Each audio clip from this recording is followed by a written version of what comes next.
आज की कहानी का शीर्षक है एक घड़ा भर बुद्धि। एक रोज की बात है कि बादशाह अकबर के दरबार में लंका के राजा का एक दूत पहुंचा।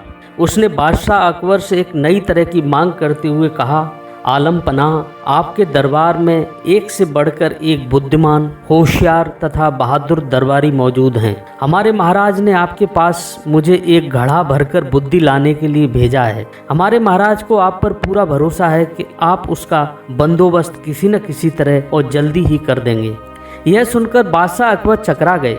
उन्होंने अपने मन में सोचा, क्या बेतुकी मांग है, भला घड़े भर बुद्धि का बंदोबस्त कैसे किया जा सकता है। लगता है लंका का राजा हमारा मजाक बनाना चाहता है, कहीं वह इसमें सफल हो गया तो। तभी बादशाह को बीरबल का ध्यान आया। वे सोचने लगे कि शायद यह कार्य बीरबल के बस का भी न हो, मगर उसे बताने में बुराई ही क्या है। जब बीरबल को बादशाह के बुलवाने का कारण ज्ञात हुआ तो वह मुस्कुराते हुए कहने लगे, आलम पनाह, चिंता की कोई बात नहीं, बुद्धि की व्यवस्था हो जाएगी, लेकिन इसमें कुछ हफ्ते का वक्त लग सकता है। बादशाह अकबर बीरबल की इस बात पर कहते भी तो क्या, बीरबल को मुँह मांगा समय दे दिया गया। बीरबल ने उसी दिन शाम को अपने एक खास नौकर को आदेश दिया, छोटे मुँह वाले, कुछ मिट्टी के घड़ों की व्यवस्था करो। नौकर ने फौरन बीरबल की आज्ञा का पालन किया। घड़े आते ही बीरबल अपने नौकर को लेकर कद्दू की एक बेल के पास गए। उन्होंने नौकर से एक घड़ा ले लिया।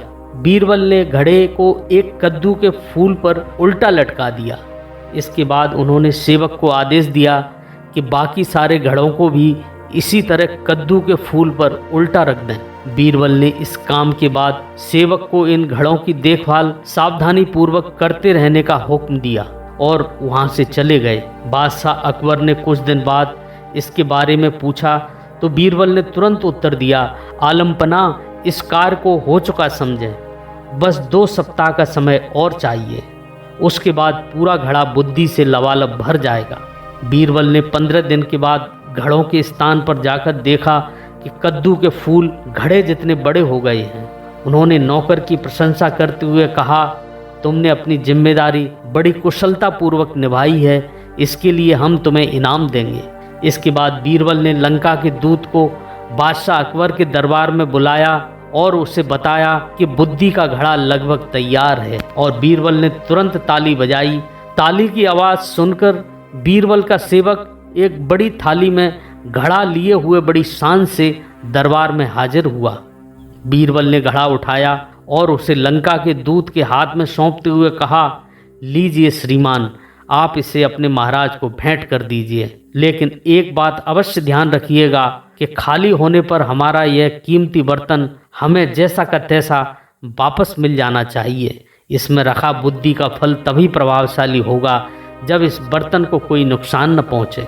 इस पर दूत ने कहा, हुजूर, क्या मैं भी इस बुद्धि के फल को देख सकता हूँ? हाँ हाँ जरूर, बीरबल ने गर्दन हिलाते हुए कहा। घड़े को देखकर परेशान होते हुए दूत ने मन ही मन सोचा, हमारी भी मति मारी गई है, भला हमें भी क्या सूझी। बीरबल का कोई जवाब नहीं है, भला ऐसी बात मैंने सोची कैसे। घड़ा लेकर दूत के जाते ही बादशाह अकबर ने भी घड़े को देखने की इच्छा प्रकट की और बीरबल ने एक घड़ा मंगवा दिया। जैसे ही उन्होंने घड़े में झांका, उन्हें हंसी आ गई।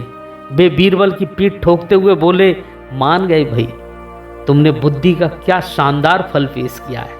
लगता है इसे पाकर लंका के राजा के बुद्धिमान होने में तनिक भी देर नहीं लगेगी। तो दोस्तों, कैसी लगी कहानी कमेंट में ज़रूर बताएं और हाँ, चैनल को सब्सक्राइब करें, वीडियो को लाइक और शेयर करें। धन्यवाद।